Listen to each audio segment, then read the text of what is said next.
Hey everyone, it's Julian, and today I'm going to be showing you how to make deep minimal house. I have learned a bunch of new stuff for the styles. Why I wanted to make this video, because I've learned a bunch of new things that I can show you guys to really take your tracks to the next level that I've never shown you before. So, if you guys like this video, definitely make sure to like this video as well as subscribe. Go click the link at the top of the description as well. You can get the full project file, samples, MIDI, presets, literally everything from this video is available right at the top of the description on my website. Go grab that. Don't sleep while it's still available. This is a really solid template and it will instantly take your tracks to the next level. So don't miss out. It's also a super accessible price. So yeah, everybody should go grab this. Link is at the top of the description. Let's dive into the video. So, this is the project file. We're at 128 BPM. First thing we have up here is our sidechain. It's just the kick muted and shortened so that we just have this little to sidechain everything to. Because I've been finding if you sidechain everything to one of these, like just a little short hit, you can kind of control it more and you can get a lot better sounding sidechain, I think, musically, than if you just sidechain into your main kick. So that's that. Then we have the main kick. So yeah, just a nice fat 909 style of kick. Now, the thing with this one is tuning it. I think is really important. You know, people don't really talk about this enough. They do, but not really with this style enough. But I think it's really important to tune your kick. And the way I do it, it's really simple. You can just use your ear. All you gotta do is just take your kick and just put it up a few octaves, and you'll kind of hear like a... See, this one's in tune, so you can hear it. And then if I start taking it out of tune,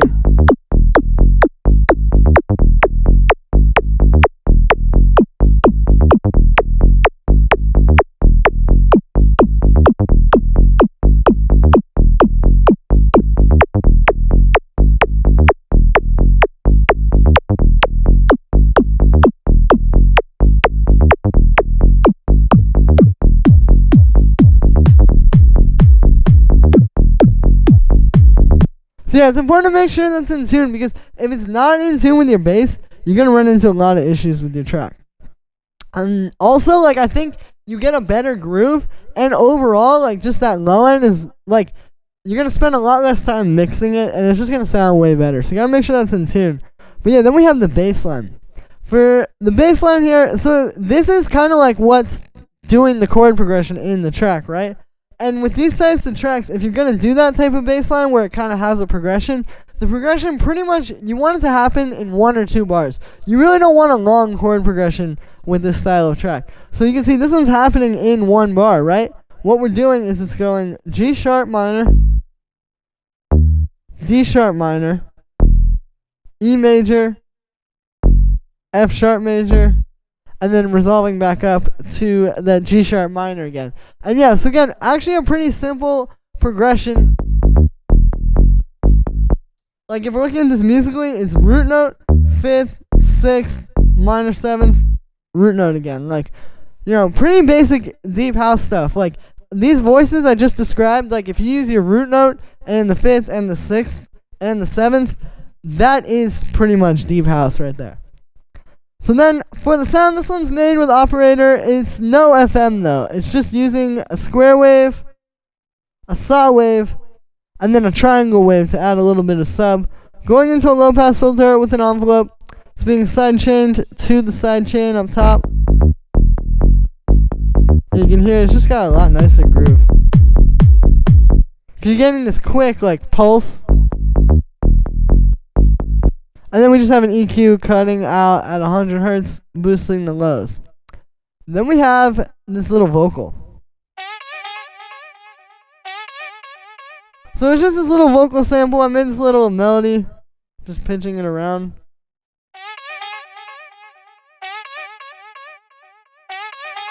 And then what's happening is it's going through a bandpass filter with a little bit of an LFO on that. So that's just kind of moving it around and making it so that this is never exactly the same thing, right? It's kind of like always changing. We have a bit of OTT and also some drive on the filter. So those two are just kind of giving it a bit more texture and making it not like super dry. See, if I turn off the OTT, doesn't sound as nice. We have a bit of echo. We have, it's being sidechained to the sidechain and then just a high pass filter. Then we have the clap. You know, this one's kind of like the kick. It's like you don't really want any extra processing, but it's just you're going to know when it's the right sample if it fits into the groove. Then we have our main hi-hat, which is 2 layers. So we have this 909 hi-hat, which you can see I took. So here's the original sample. And I made it a lot shorter with the amplitude envelope. This is a really good trick. For this style of house, this is how they get those like very tight, little punchy sort of 909 hi-hats. It's just taking that and using the ADSR. And then we have this one, which is also the same thing. It's not a 909 hi-hat. It's got a little bit more high-end to it. But we're doing the same thing, just making it really short with the ADSR. Then we have some percussions, which when you play them on their own, yeah, it's kind of like sounds all over the place. But these all just fit into the beat really nicely. Like if I play it with the kick and the clap and the hi-hats.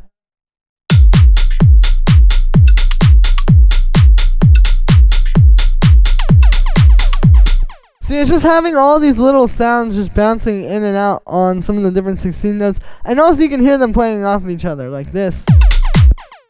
You know, like. That's a very tight groove, created by multiple elements playing at the same time.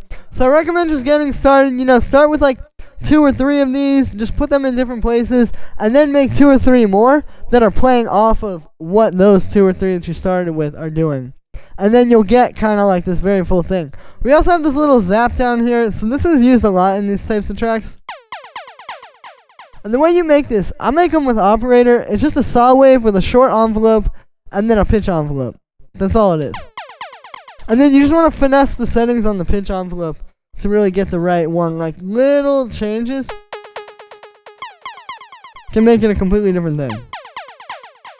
And then just a bit of echo.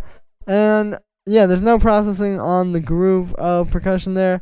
We have some little background hi-hats. Right, nothing too complicated. You don't really want them to get in the way too much of the track. And then we have the stabs down here, which if you look, there's 7 in total.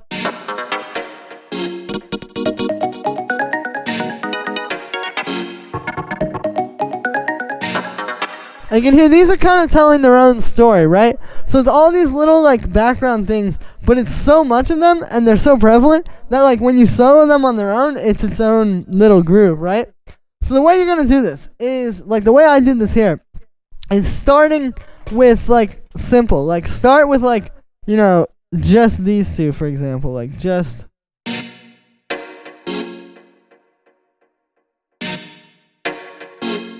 Right, and these are just 2 chord stabs, like made with operator. You can see just some FM stuff. Playing like some minor 7th chords, you know, very jazzy. And then you can go and you can have stuff play in between there. Like then I added this. Right? And that's just coming right off of what that one synth is doing. It goes, doo-doo. Right? It's just making things that are going to groove with that.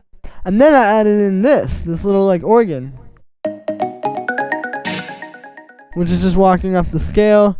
This is actually pretty basic chords in this same scale that we're in. Right, then, you know, I needed to fill in a little space, so I added this, which is just another operator stab, but it sounds cool because it's got this like stutter, like 30-second, like. And you can see I'm playing with the note lengths on that too. You can get a lot of groove out of that. Then I added this guy, which is actually just some chords with that same organ you saw above. And then this one, which is another operator. So you can see operator is really good for these stabs. But again, yeah, it's not that hard if you start it the way I said. Like, just start with the 2 basic ones, right? Like, have your whole drum groove going. Like, definitely start with getting that right, and then you can just go and add these, right?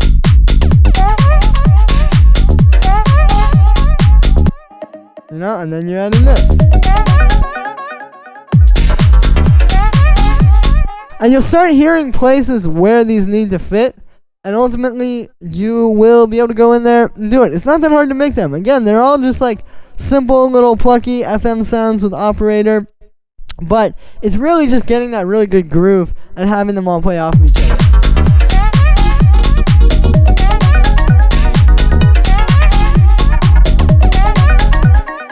And yeah, so that's gonna be it for this one, guys. I hope you enjoyed. As always, make sure to like this video as well as subscribe, and let me know what you think of this video in the comments. Like I said in the beginning, you can get this full project files, samples, MIDI, presets, every single thing from this video is available right at the top of the description on my website. Go grab that. It really helps support me. It's very affordable, and you get a really high quality template. In my opinion, this is the best template you can get on the market, not just for this price, just for the style in general. So don't sleep. Link is at the top of the description. Thank you so much for all the support, guys, and I will see you tomorrow with another video.